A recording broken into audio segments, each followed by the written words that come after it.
Kunja Bihari.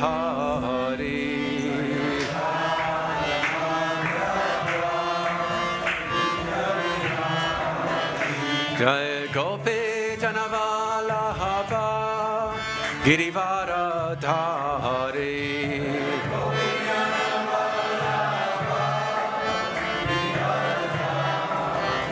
Jai Gopi Janavallabha Girivara Dhari.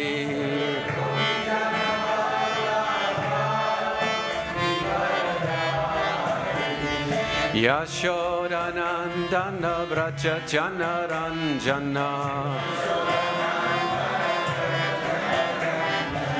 Yashodanandana Vraja Janaranjana.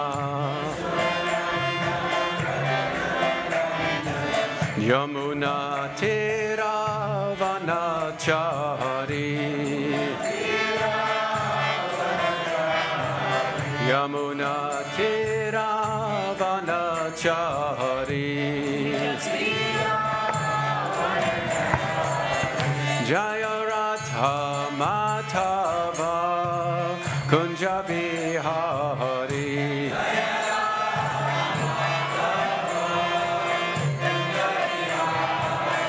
Jaya Radha Madhava Kunja Bihari.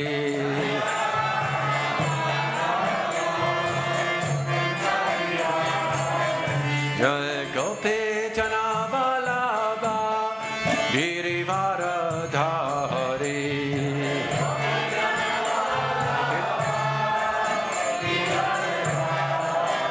Jai Gopi Janavallabha Girivara Dhari.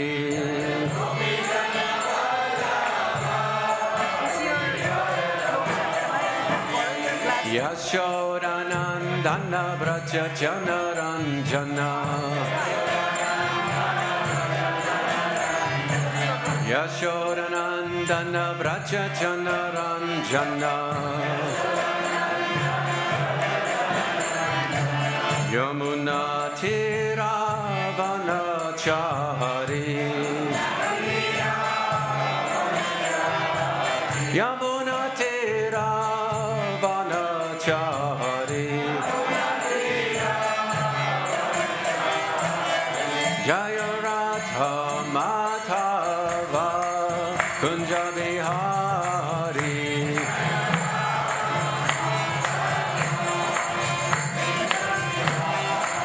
Jaya Radha Madhava Kunja Bihari.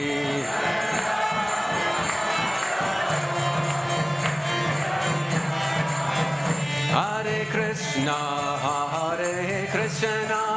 Krishna Krishna, Hare Hare, Hare Rama, Rama Rama, Hare Hare.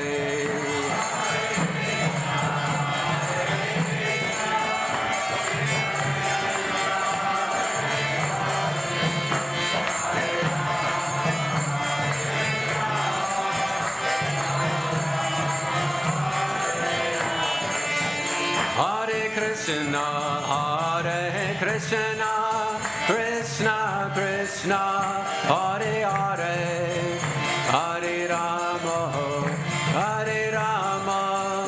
Rama Rama, Hare Hare.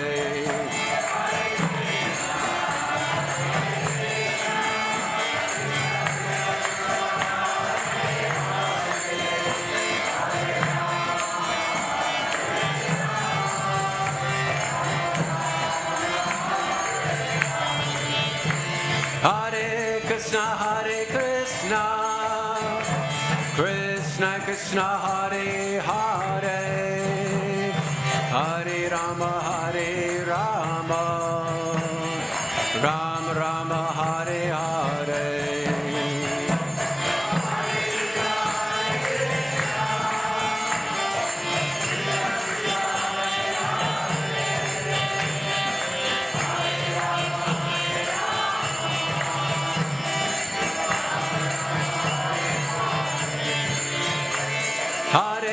Krishna, Krishna Krishna, Hare Hare, Hare Rama, Rama Rama, Hare Hare.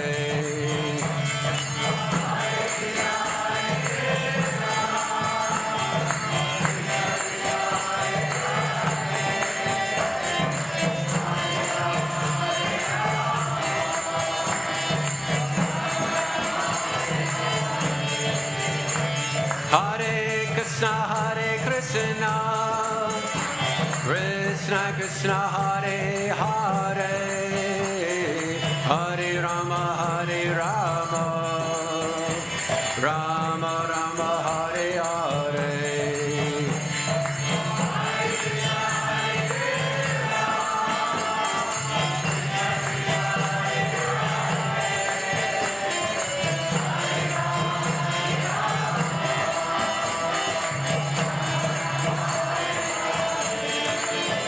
Jaya Radha Gokulananda, Radha Gokulananda, Radhe.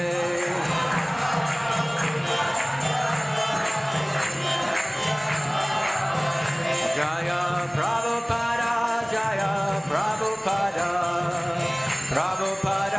Jaya Prabhupada.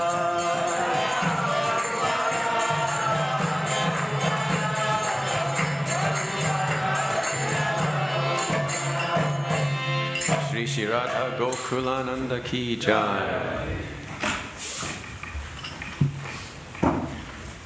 Jai Jai Shri Caitanya Jaya Nityananda. Jaya Dvaita Chandra Jaya Gaura Bhakta Vrinda.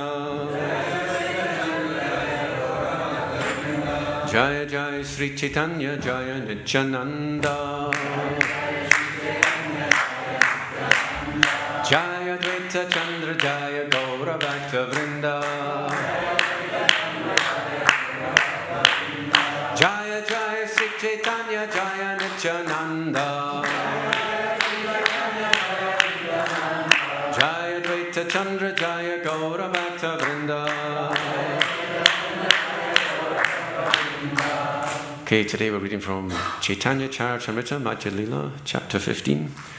I'm going to read a series of texts, starting with 278, and text number 299, I think, has the purport. Let me just double check that. Yes. So I'm going to do a duet with Sachimata. You repeat the Bengali for each verse, and I'll do the English, okay? 278. And we'll repeat responsively 299.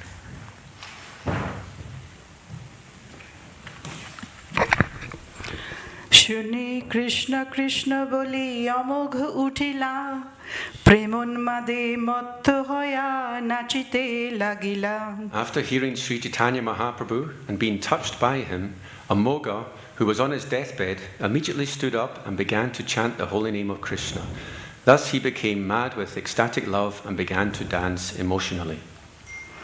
279 কম্পশ্রু Pulak স্তম্ভ শ্বেত স্বরভঙ্গ প্রভু হাসে দেখি তার প্রেমের তরঙ্গ. While Amoga danced in ecstatic love, he manifested all the ecstatic symptoms: trembling tears, jubilation, trance, perspiration, and faltering voice. Seeing these waves of ecstatic emotion, Sri Chaitanya Mahaprabhu began to laugh. 280 to 281 প্রভুর চরণে ধরি করয়ে বিনয় অপরাধ ক্ষম মোরে প্রভু দয়াময়. Amoga then fell before the Lord's lotus feet and submissively said, "O merciful Lord, please excuse my offense." 281 এই ছার মুখে তোমার করিনু নিন্দনে এত বলি আপন গালে চড়ায় আপনে. Not only did Amoga beg the Lord's pardon, but he also began slapping his own cheek, saying, "By this mouth I have blasphemed you." 282 চড়াইতে চড়াইতে গাল ফুলাইল হাতে ধরে গোপীনাথাচার্য নিষেধিল Indeed, Amoga continued slapping his face over and over until his cheeks were swollen. Finally, Gopinathacharya stopped him by catching hold of his hands.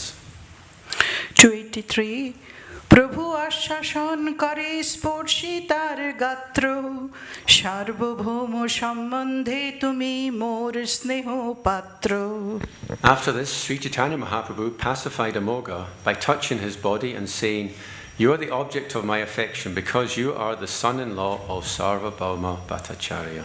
284 সার্বভৌম গৃহে দাস দাসী যে কুকুর সেই মোর প্রিয় অন্যজন রহু দূর Everyone in Sarvabhauma Bhattacharya's house is very dear to me, including his maids and servants and even his dog. And what to speak of his relatives? 285 অপরাধ নাহি সদা লও কৃষ্ণ নাম এত বলি প্রভু আইলা সার্বভৌম স্থান Amoga always chant the Hare Krishna Mahamantra and do not commit any further offences. After giving Amoga this instruction, Sri Chaitanya Mahaprabhu went to Sarvabhauma's house. 286 প্রভু দেখি সার্বভৌম ধরিলা চরণে প্রভু তারে আলিঙ্গিয়া বসিলা আসনে Upon seeing the Lord, Sarvabhauma Bhattacharya immediately caught hold of his lotus feet. The Lord embraced him and then sat down. 287 প্রভু কাহে অমোঘ শিশু কি ভাতার দোষ কেনে উপবাস করো কেনে করো রোষ Sri Chaitanya Mahaprabhu pacified Sarvabhauma, saying, "After all, Amoga, your son-in-law is a child. So what is his fault? Why are you fasting and why are you angry?" 288 উঠো স্নান করো দেখো জগন্নাথ মুখ শীঘ্র আসি ভোজন করো তবে মোর সুখ Just get up and take your bath and go see the face of Lord Jagannath. Then return here to eat your lunch. In this way, I shall be happy. 289 তাবৎ রহিব আমি এথায় বসিয়া যাবৎ না খাইবে তুমি প্রসাদ আসিয়া I shall stay here until you return to take Lord Jagannath's remnants for your lunch. 290 প্রভু পদ ধরি ভট্ট কহিতে লাগিলা মরিত অভোগ তারে কেনে জিয়াইলা Catching hold of Sri Chaitanya Mahaprabhu's lotus feet, the Bhattacharya said, "Why did you bring Amoga back to life? It would have been better had he died." 291 প্রভু কহে অমোঘ শিশু তোমার বালক বালক দোষ না লয় পিতা তাহাতে পালক Sri Chaitanya Mahaprabhu said, "Amoga is a child and your son. The father does not take the faults of his son seriously, especially when he is maintaining him." 292 এবে বৈষ্ণব হইল তার গেল অপরাধ তাহার উপরে এবে করহ প্রসাদ Now that he has become a Vaishnav, he is offenceless. You can bestow your mercy upon him without hesitation. 293 Bhatt কহে চলো প্রভু ঈশ্বর দর্শনে স্নান করি তাহা মুই আসিছ এখানে Sarvabhauma Bhattacharya said, "Please go, my lord, to see Lord Jagannath. After taking my bath, I shall go there and then return." 294 প্রভু কহে গোপীনাথ ইহাই রহিবা ইহ প্রসাদ পাইলে বার্তা আমাকে কহিবা Sri Chaitanya Mahaprabhu then told Gopinath, "Stay here and inform me when Sarvabhauma Bhattacharya has taken his prasadam." 295 এত বলি প্রভু গেলা ঈশ্বর দর্শনে ভট্ট স্নান দর্শন করি করিলা ভোজনে After saying this, Sri Chaitanya Mahaprabhu went to see Lord Jagannath. Sarvabhauma Bhattacharya completed his bath, went to see Lord Jagannath, and then returned to his house to accept food. 296. সেই অমোঘ হইল প্রভুর ভক্ত একান্ত প্রেমে নাচে কৃষ্ণ নাম লয় মহাশান্ত. Thereafter, Amogha became an unalloyed devotee of Sri Caitanya Mahaprabhu. He danced in ecstasy and peacefully chanted the holy name of Lord Krishna. 297. হইছে চিত্রলীলা করে শচীর নন্দন যেই দেখে শুনে তার বিস্ময় হয় মন. In this way, Sri Caitanya Mahaprabhu performed his various pastimes. Whoever sees them or hears them recounted becomes truly astonished. 298. হইছে ভট্ট গৃহে করে ভোজন বিলাস তার মধ্যে নানা চিত্র চরিত্র প্রকাশ. Thus, Sri Caitanya Mahaprabhu enjoyed eating in Sarvabhauma Bhattacharya's house. Within that one pastime, many wonderful pastimes were manifested. Now, this verse responsively. 299. সার্বভৌম ঘরে ভোজন চরিত সার্বভৌম ঘরে ভোজনা চরিতা সার্বভৌম প্রেম যাহা হইলা বিদিত সার্বভৌম প্রেম যাহান হইলা বিদিত. One more time. সার্বভৌম ঘরে ভোজন চরিত সার্বভৌম ঘরে ভোজনা চরিতা সার্বভৌম প্রেম যাহা হইলা বিদিত সার্বভৌম প্রেম যাহান হইলা বিদিত. Okay, anyone else? সার্বভৌম ঘরে ভোজন চরিতা সার্বভৌম ঘরে ভোজনা চরিতা সার্বভৌম প্রেম যাহা হইলা বিদিতা সার্বভৌম প্রেম হইলা বিদিতা. সার্বভৌম ঘরে ভোজন চরিতা সার্বভৌম ঘরে ভোজনা চরিতা সার্বভৌম প্রেম যাহা হইলা বিদিতা সার্বভৌম প্রেম যাহান হইলা Bidita.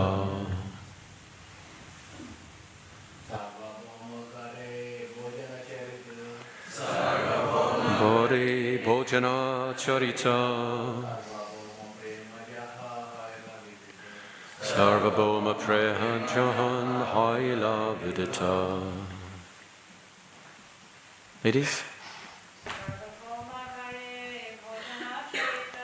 Sarvabhauma Ghori Bhojana Charita Sarvabhauma Prema Jahan Haila Vidita. Keyword for word, Sarvabhauma Ghori, in the house of Sarvabhauma Bhattacharya. A. These. Bhojana Charita, eating affairs. Sarvabhauma Prema, love of Sarvabhauma Bhattacharya. Jangha, where?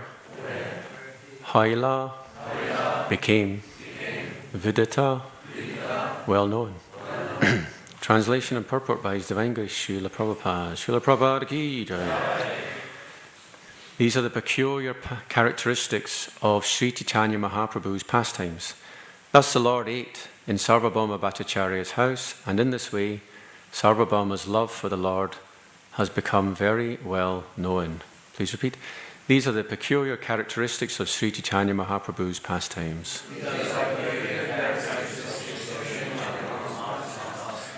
Thus the Lord ate in Sarvabhauma Bhattacharya's house. And in this way, Sarvabhauma's love for the Lord has become very well known. Purport. As stated in Caitanya-Caritāmṛta, Amoga Panditam Vande Sri Gaurenatma Satkritam Prema Gadgada Sandrangam Pulakakula Vigraham.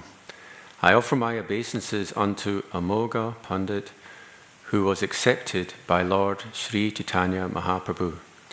As a result of this acceptance, he was always merged in ecstatic love, and he manifested ecstatic symptoms such as choking of the voice and standing of the hairs on his body. Sarvabhauma Gauriye Bhojanacharita Sarvabhauma Prema Jangha Hayala Vidita.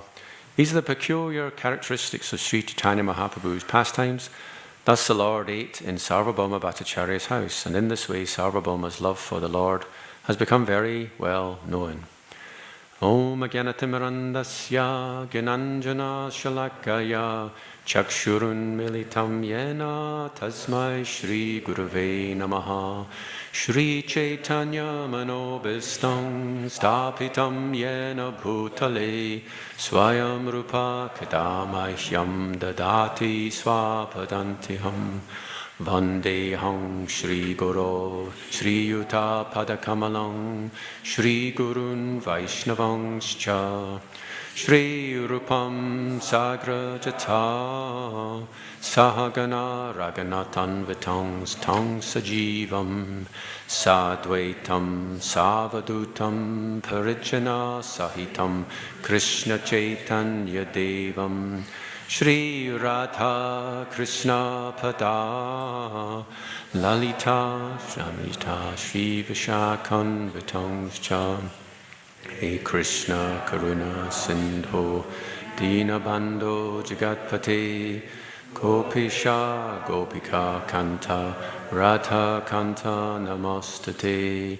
Tapta Kanchana Gaurange Radhe Vrindavaneshwari Vrishabhanu Suti Devi Pranamami Haripriye Vanshakalpa Tarubhyascha Kripa Sindhubhya Evacha Patitanam Pavanebhyo Vaishnavibhyo Namo Namaha. Jai Shri Krishna Chaitanya Prabhu Nityananda Shri Advaita Gadadhar Shri Vasadi Gaur Bhaktivinoda. Hare Krishna Krishna Krishna Hare Hare Hare Rama Rama Rama Hare Hare. So gratitude to the management for giving me the opportunity to speak, and I seek all of your blessings, especially those of the senior devotees. Hare Krishna. And for those online as well. Hare Bol. So it's the middle of the Prabhupada Marathon, so we should all pray that the mercy of Lord Chaitanya inundates the UK and the world. We can pray for the Prabhupada Marathon soldiers, Sankirtan soldiers all over the world, that they can distribute the seed of love of God, which is in Srila Prabhupada's books. Hare Krishna. Prabhupada refers to the naked mother logic. You heard this? Nagna Matrika Nyaya. Actually, he introduces it in chapter 13 of Madhya-lilā in connection with the son of King Prataparudra. So the son of King Prataparudra had a moment's association with the Lord and became a pure devotee. So Prabhupada comments, you shouldn't think, well, he's not a pure devotee because he's the son of a king and he's an ordinary person. You shouldn't judge a person from what they were, you should judge them from what they are. You see? So this is known as Nagna Matrika Nyaya. And the logic is like this. One says, the mother should be naked because when she was a child, she was naked. As a baby, she was naked, therefore the mother should be naked now. It's no logic at all, right?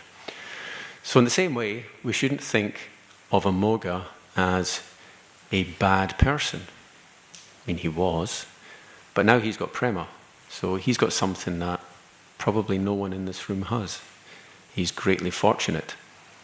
And in today's purport, we offer, it says, I offer my obeisances unto Amoga Pandit.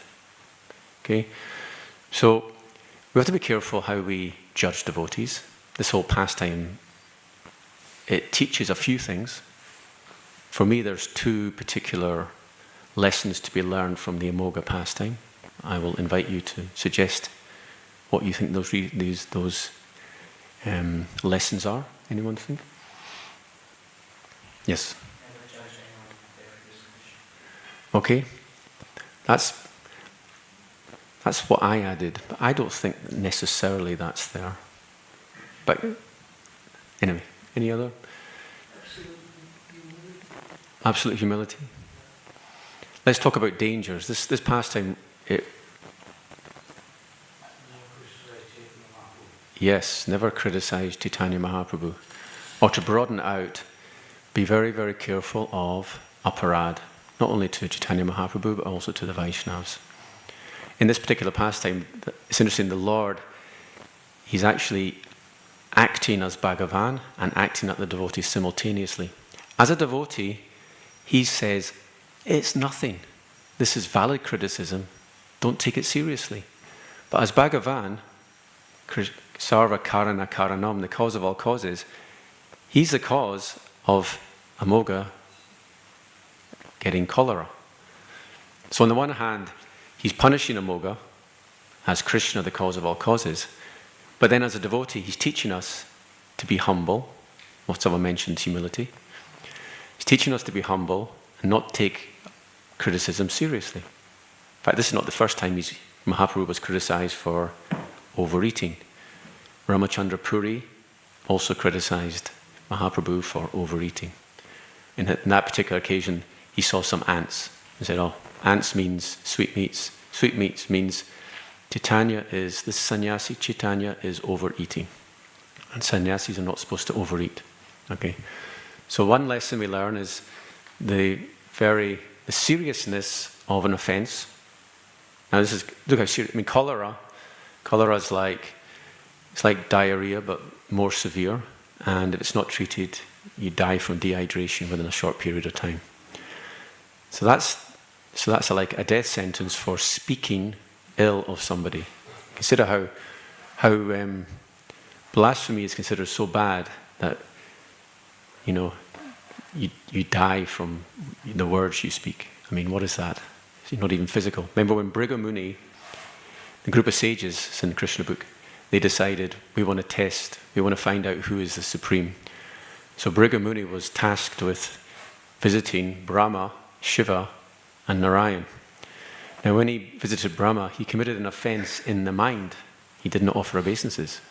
And Lord Brahma was angry, but he controlled himself.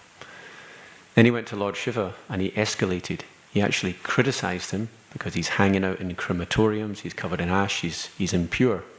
This enraged Lord Shiva, and he picked up his trident, was ready to kill Briga Muni, but his wife intervened. So that was an escalation. They went from an offense in the mind to an actual verbal offense. It's said, words are like, if you throw a stone in water, once you've thrown that stone, you can't take it back. In the same way, once you've said something, that's it, it's done, the damage is done. And words are so powerful that words can lead to not only family disputes, words can lead to wars. Harsh words can be so detrimental. So we have to be very careful what we speak. In this particular pastime, it was an offense on the platform of speech.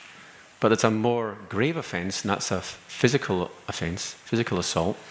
So Briga Muni, he then went to Lord Narayan, and what did he do? Kicked him on the chest. But instead of getting angry, Lord Narayan being very peaceful, very humble, he said, I'm sorry, I'm sorry I didn't properly receive you. How's your foot? My chest is very hard, you see. So from that pastime, it was concluded that Lord Narayan was the supreme of the three. So one lesson we learn is do not commit Vaishnava aparad or even aparad to the Supreme Personality of Godhead. But of the two, which is more serious? Who can say? Yes. So Narottam Das Thakur says, Hari stani aparadi, tari harinam, toma stani aparadi, nahi paritran.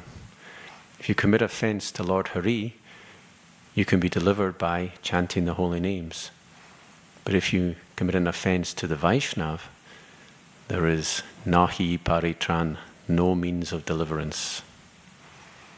So what do you do in such a situation? What is the prescribed method? Say again? Ask forgiveness, yes. So Gaur Govinda Maharaj, he gives the example. If a thorn enters your body, it can only come out from the place that it entered. In the same way, if you offend someone, you can't expect forgiveness just from Krishna or from someone else. You have to go to that person and beg for forgiveness. Shri Shri Radha Gokulananda ki jai, Shri Shri Sitaram Lakshman Hanuman ki jai, Shri Shri Gaur Nitai ki jai. So that's the seriousness of Vaishnava Aparad. Now here's a question. If you hear aparad to Krishna or aparad to a Vaishnav, what should you do?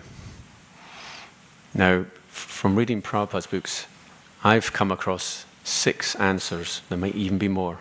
So I'll invite you, as a group, to say, what have you read in Srila Prabhupada's books, what you should do if you hear aparad? Fantastic. Cut out the tongue. And should that be applied today? Your preferred option. Thank you for your honesty. Yes?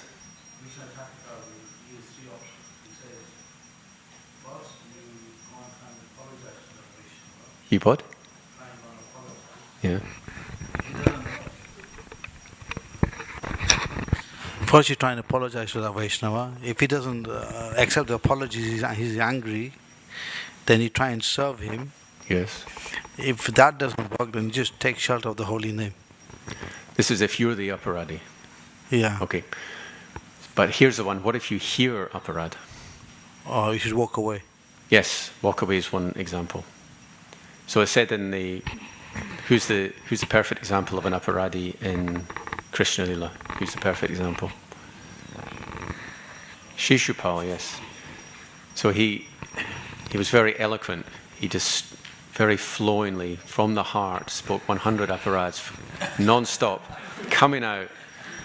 And Krishna, he'd already told his mother, look, I'll accept 100 offences, but that's it. When it got to number 100, out comes the Sudarshan Chakra, and lops off his head. So it's said in the Bhagavatam, Nindam Bhagavata Shrinvans, Tat Parasya Janasya Cha, Tato Naipaiti Yasopi, Yachida Sukritach Chutaha. If you hear Ninda means aparad, means blasphemy, of Krishna or his devotee, then you must, Yachada means, or Tato Naipaiti Yasopi, if you do not leave, Yachada Sukritat Jutaha, you fall down. You actually have a fall down if you hear the aparad. Now this is interesting because you could say, well, it's not my fault, right? But Prabhupada actually says if you hear an aparad, your body becomes sinful. There's a sin in your body. So who's a great example of someone who heard an aparad from the Srimad Bhagavatam and who voluntarily left their body because they heard an aparad? Sati, yes. So Prabhupada explains, the body becomes impure, becomes contaminated when you hear. Now this is another example. We've had 3 examples of what you can do. You can cut out the tongue, you can leave the place, you can leave your body. Now I'm thinking of at least another 3 more. Yes, that's a very good answer. Prabhupada, and this is particularly applicable if you're a Brahmana, because the Brahmanas should have good arguments. So if you're able to, you should defeat them with argument. Any other options? There's something more serious than cutting out the tongue. Kill them, yes. So it's like, Prabhupada, one purport, he says, you should cut out their tongue, kill them, and then kill yourself. That's double measure, you know. That's like the very, you know, you can't get better than that, you know. But there's another answer I was thinking of. Okay. It's quite simple. You block your ears. So, who can give me an example in the Krishna book where a group assembly of kings blocked their ears? And Shishupal was criticizing. Yes. Then some people left the assembly, right? Yes. You see, some left, some blocked their ears, some drew out their swords, right? So you see all the different ways you can deal with that. So that's some of the ways to deal with aparad. Now, I mentioned previously that for me there's two lessons we learn from this particular pastime, and that not committing aparad is one of them, but there's another one. And it's to do with the reason why Amoga was forgiven. Why was he forgiven? Yes. He chanted the holy name. Okay, did he chant the holy name before he was forgiven or after? Yes, he was the son-in-law of Sarvabhauma Bhattacharya. And just from that, there's no credit to Amoga for that. He didn't deserve any credit for that, but it just so happens that because Sarvabhauma Bhattacharya is very dear to Lord Chaitanya decides, I'm going to save Amoga, you see. And which is different from other examples in the Caitanya-Caritāmṛta. Generally, the Lord would save someone if they repented and they actually went to that person for forgiveness. Now we have some examples. We have Gopal Chapala. What was his offence? Anyone remember?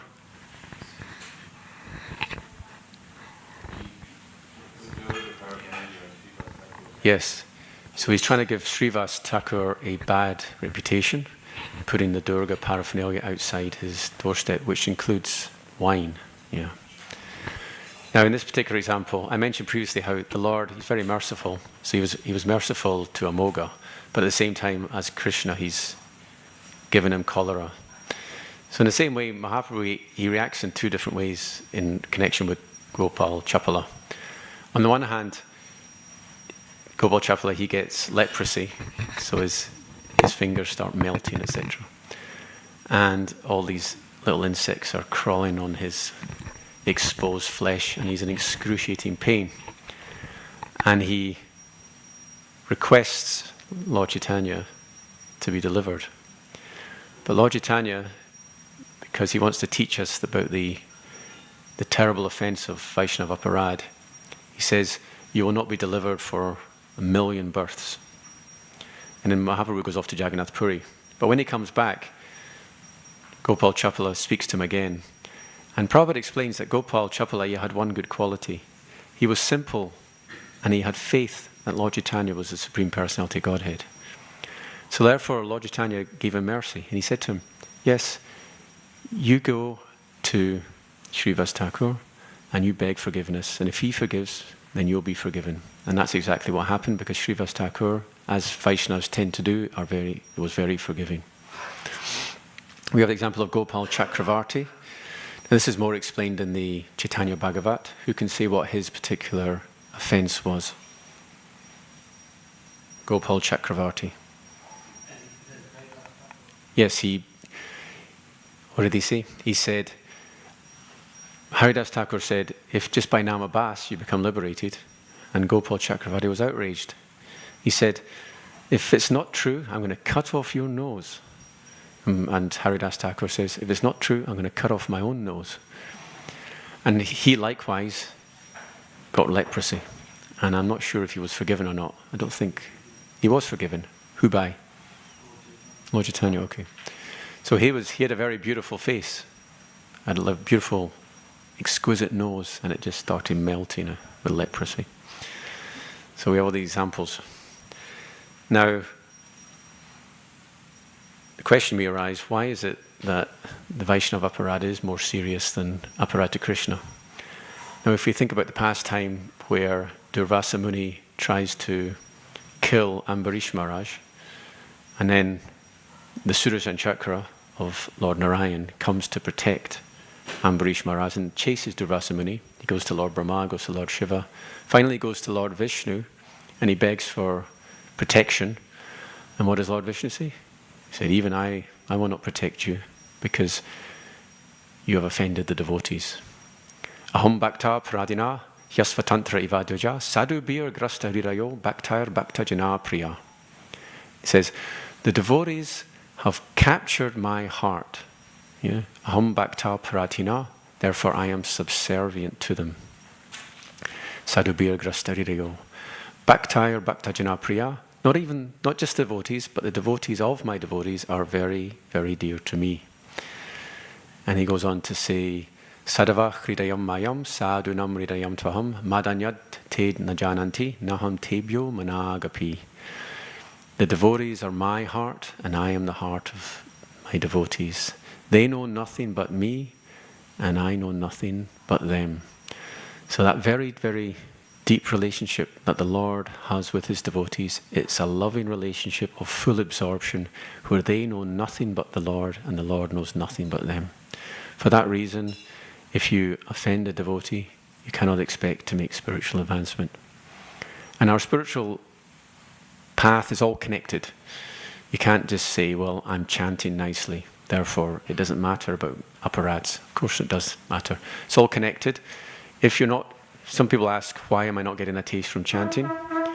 And sometimes you say, well, you're not attentive.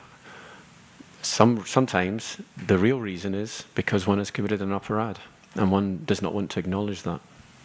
And one maybe is too proud to apologize, and then that can affect the taste one gets from chanting the holy names. Like Sonodnarayani says, Vasi kurvanti mam bhakcha satstriya satpatim yata. Just as the chaste wife controls the husband, in the same way my devotees control me. So it's through the service of the devotees to the Lord, that the Lord is ultimately controlled. So I was in Vrindavan recently. It was so nice that about 1 week after I came back, I was going to say came home, but I'm thinking, no, where's my home? Maybe Vrindavan's my home. It's interesting, Prabhupada, we see him as a Kolkata boy, but he said, Vrindavan's my home. Mayapur is my place of worship. And where's his office? Mumbai or Bombay, yes, okay. Kolkata or Kolkata. Anyway, all the names have changed for the Swaraj. India's renamed its cities according to their proper names. So, and I was in Vrindavan, and I was at the Krishna Balaram Mandir, and I was ambushed by a book distributor. It's actually very nice to get ambushed. He was selling me Govinda Maharaj books. Now actually, technically speaking, the books of Govinda Maharaj weren't actually written by Govinda Maharaj, but what his disciples did, from his teachings, from his lectures, they transcribed them and they edited them and they created these beautiful books, and they're very well written. I love the style of these books. So I was very happy to be ambushed, and I think I got I got more than I paid for. I got something far more priceless than what I paid for. So one of the books I bought, I bought one book. It was a book about Radharani, and it had a lovely analogy in it, and it actually relates to Lord Chaitanya, so I'll share that with you. So Govinda Maharaj explains, he explains something that the acharyas present. So they ask the question, where does sweetness lie? Does sweetness lie in the sugar, or does sweetness lie in the tongue? Who would like to answer? In the tongue? Tongue? Both. This is the answer. Both. Think about it logically. Can sugar taste its own sweetness? No. Can the tongue taste sweetness without sugar? No. But you bring the tongue and the sugar together, and you taste sweetness. By analogy, the sweetness of Radha Krishna pastimes are exactly that, the union of Radha and Krishna. The sweetness of Krishna, I should have said Krishna. The sweetness of Krishna can only be tasted fully in the pastimes of Radha and Krishna. And Radharani, she's the most expert in tasting that sweetness. Shri Radhaya Pranaya Mahima Kidrasho Vanayaiva Svajojena bhuta madurima kidrisha vamadiya. Saukyam chasya madhanubhavataha kidrisham vetilubat. Tadbhavaja samajani satchigarba sindho harinduhu. The Caitanya-Caritāmṛta begins with this beautiful verse. To taste or to experience the greatness of Srimati Radharani's love, the wonderful sweetness of Krishna that she alone tastes through that love, and the happiness or saukyam that she experiences on realizing that beautiful sweetness.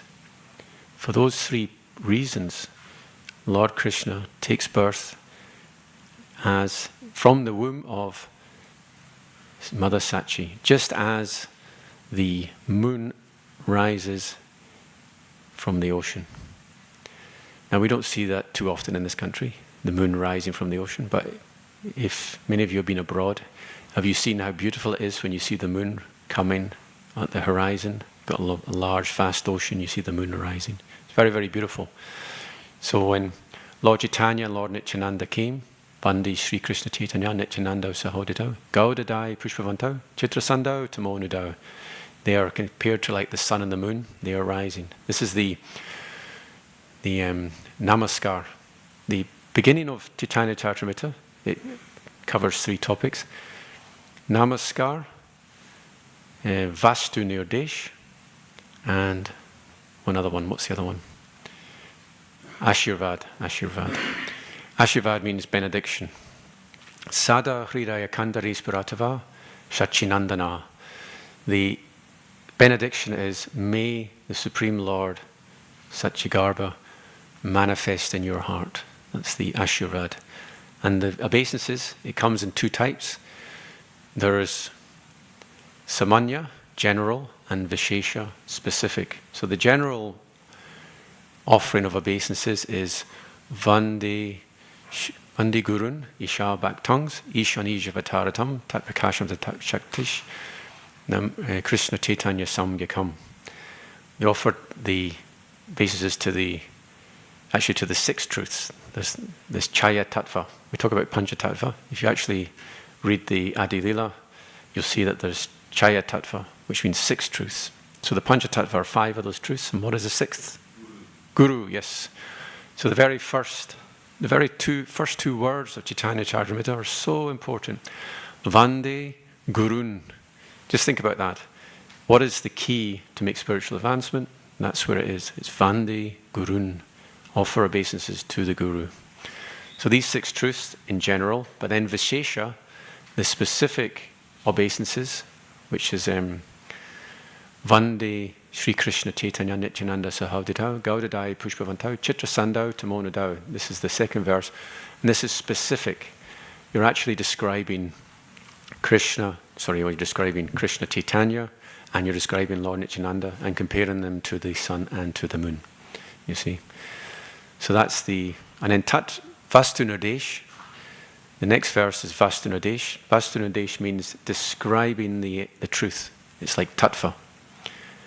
And the verse for that is, how does it begin?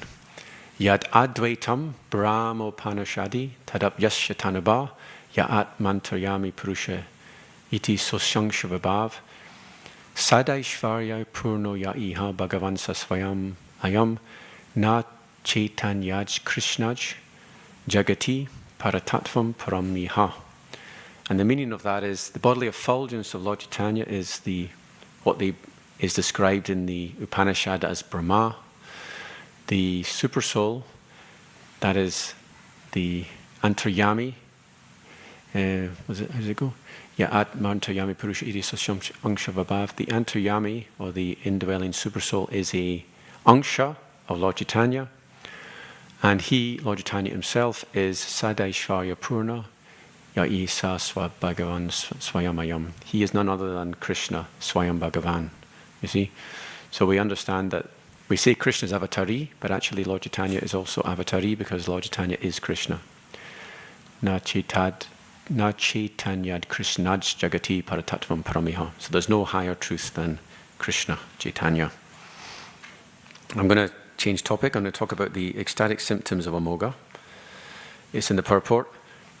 And gadgada, which means choking of the voice. Pulaka, which means hair standing on end. These are some of the symptoms that amoga is experiencing. And they are two examples of what's known as sattvika bhavs. Now, there's a lot of mention of ecstatic symptoms throughout Caitanya-Caritāmṛta.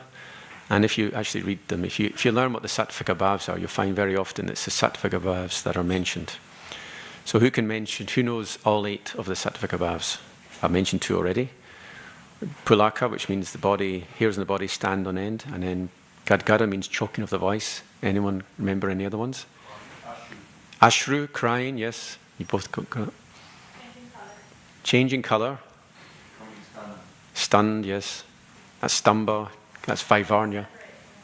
Say again? That's not one of the Ashtasattvika bhavs. But it's something certainly that Lord Chaitanya that experienced that. Devastation, yes. It's known as pralaya. No. Laughing's, I think that's an anubhav. Or it's one of the sanchari bhavs. Yes, horripilation is mentioned, but shivering is another one. That's 2. Kampa. Have you got all 8? Okay. You notice that Romansha, Kampa, Shru, Taranga, Bhajo, 3 of them are mentioned in the Gurvastikam. So why are they called sattvika bhavs? It's because they arise directly when the life airs are in contact with the various elements.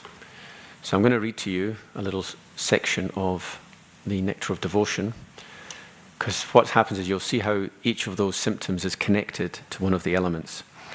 So this is from chapter 8, Nectar of Devotion. The scientific explanation of these 8 symptoms is given by Rupa Goswami as follows. When the vital force of life is in contact with earth, one is stunned. So we think of earth as something very static. So stunned means motionless. That's the connection. When the same force comes in contact with water, there is shedding of tears. When the same force comes in contact with fire, there is perspiration. Of course, we perspire when we are hot. When the force comes in contact with sky, there is devastation. That's akash. When that force comes in contact with the air, there is trembling, failing of the voice, and standing of the hairs on the body. Now, Vaivarnya, or change of complexion, isn't mentioned there, but I did my own research, and it seems to be connected with the air element as well. So these are involuntary. They bypass the intelligence. It's said that some of the other symptoms you can choose, like dancing or rolling in the ground in ecstasy. You can actually intellectually make that decision to do these things. But the sattvika bhavs, they happen regardless. Now, if they're severe, you're completely unable to hide them.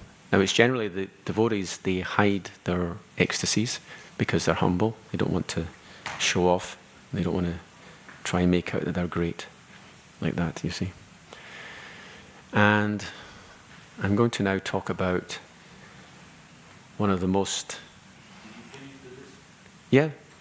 Well, the 8? Yeah. Ether was connected with pralaya. I mentioned... I read them out. Devastation. Yeah, trembling, feeling on the voice, standing on the body, hairs of the body. These 3 are connected with air. And Vaivarnya, I believe, is connected with air as well. So that's 4 of them. And then Stamba was the earth. Shedding of the tears, that's the water element. Oh. It's the 5 gross elements is the connection. It's said when the life air contacts those 5 gross elements. So it's not an 8 to 8, it's not 1 to 1 like that. I see, okay, yeah. Okay, let's talk about a problem we have, and actually we have this in our society, where there's a dilemma. There is, on the one hand, we should respect advanced devotees, and on the other hand, we should protect devotees from abuse. And if we don't, then we consider that can be Vaishnava Parad if a senior devotee is abusing someone, generally this controversy happens in connection with senior devotees, because junior devotees, we tend to be better at chastising them. But with senior devotees, it becomes more subtle and it becomes a little bit tricky.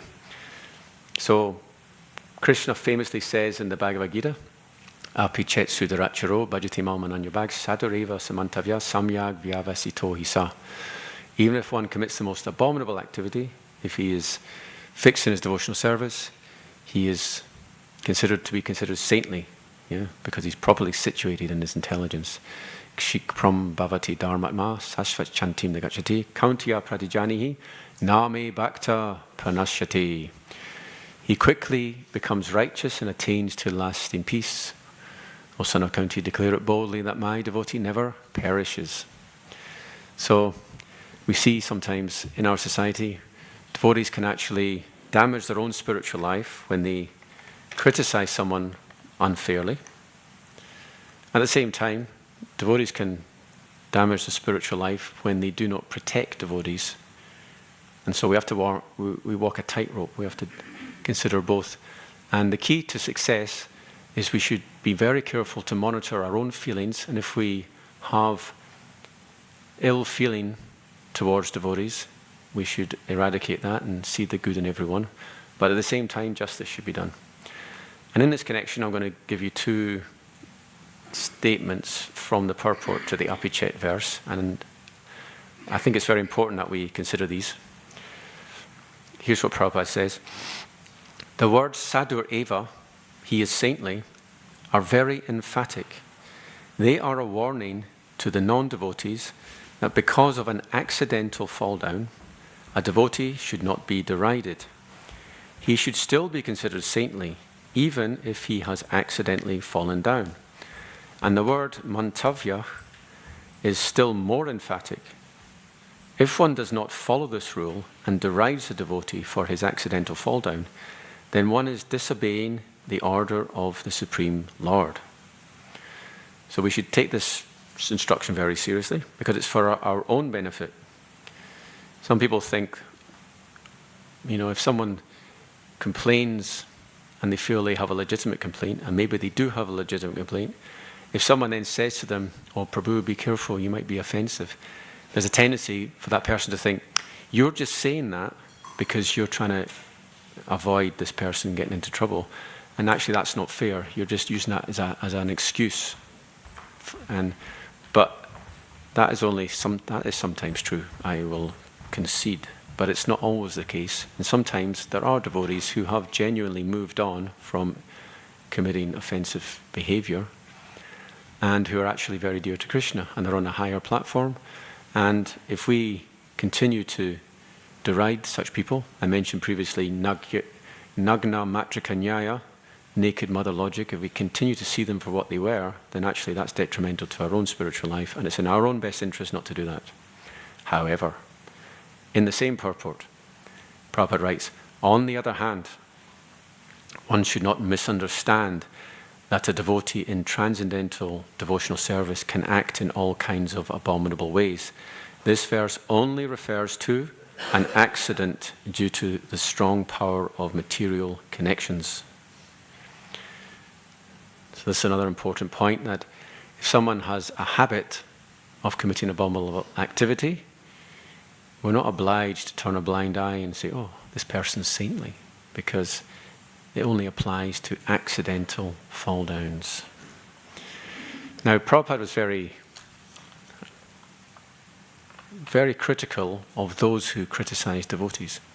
There's a wonderful example from Bhaktivedanta Manor. This was told by Bhaja Hari Prabhu, the wonderful devotee. I love Bhaja Hari Prabhu. I was doing years of Saturday night Harinam, and at some point he started coming, and he brought this enthusiasm with him. It was incredible, and he wanted to really build the Saturday night Harinam. He made sure the sound system was better. He introduced distribution of lollipops, and he even had a Prabhupada quote to prove that it's okay. Mass distribution is a wonderful service because people get prasadam, they make spiritual advancement. But mass mass prasad distribution usually requires mass cooking, which takes a long time. But there's another way. You can buy lollipops en masse, and if you find a donor to pay for them, then that's what happened. We had all these lollipops. Remember the days of the lollipops? One of the problems we had was people were not chanting so much because the devotees were taking the lollipops. So we're on Harinam, and I was like, oh, come on, you know. Anyway, so Bhajahari, he had this look in his eyes.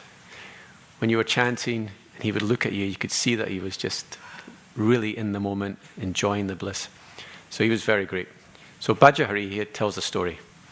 So there was one temple president of Bhaktivedanta Manor, and he wasn't doing his job so well. So he went to Prabhupada, Bhajahari. At that time, he was junior to, I think it was Yogeshwar actually, was it Yogeshwar? The two of them went together to Prabhupada's room, and they said, you know, there's a problem. Our temple president is not following nicely, he's not chanting his round. And then Prabhupada, stop. And he looked at Yogeshwar, and he said, tell him to get out. He wouldn't even look at Bhajahari. He was so angry because he'd come to criticize. Now you think about it, temple president not chanting rounds, that's pretty good reason to complain.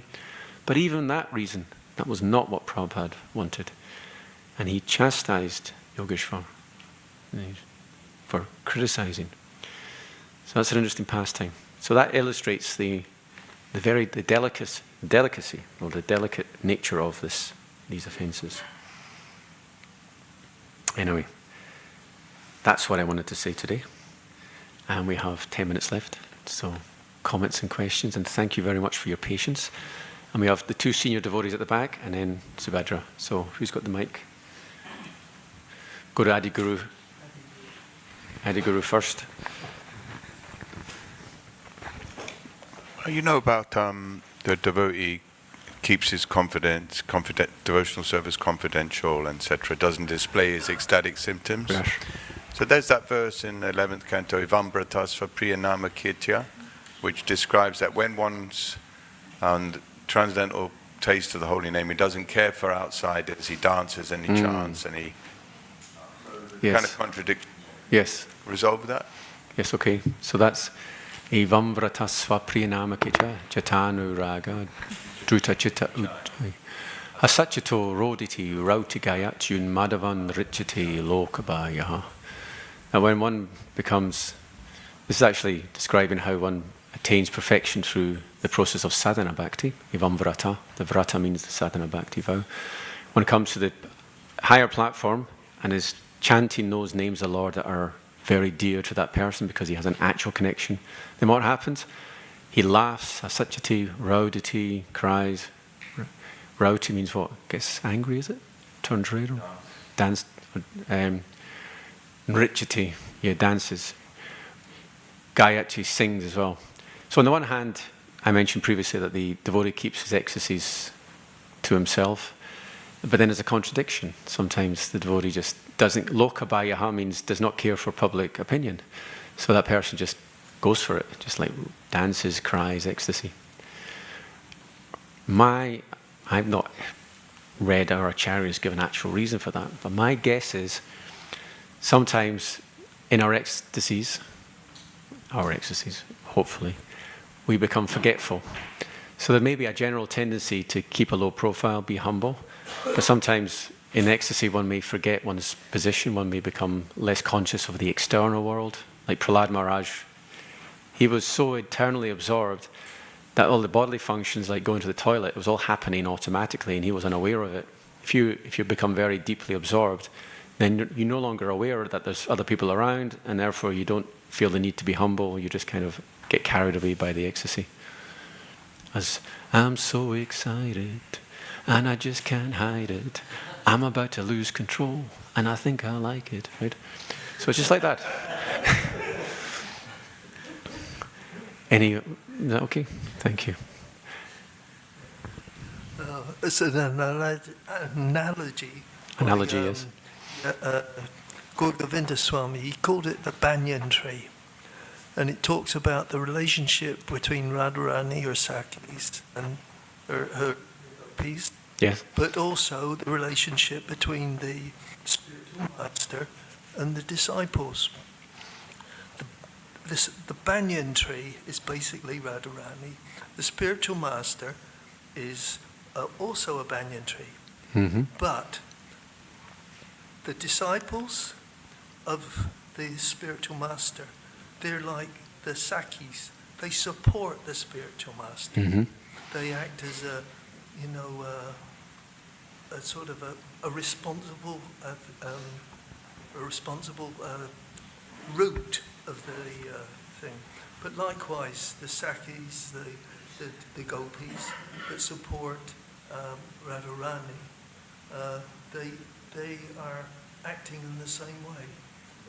The banyan tree is Radharani. The spiritual master is the banyan tree. Mm-hmm. But they depend on their disciples and their Sakis in their love relationship of love. Thank you. Perfection of being a disciple, to support the ecstasies of the spiritual master and the service of the spiritual master.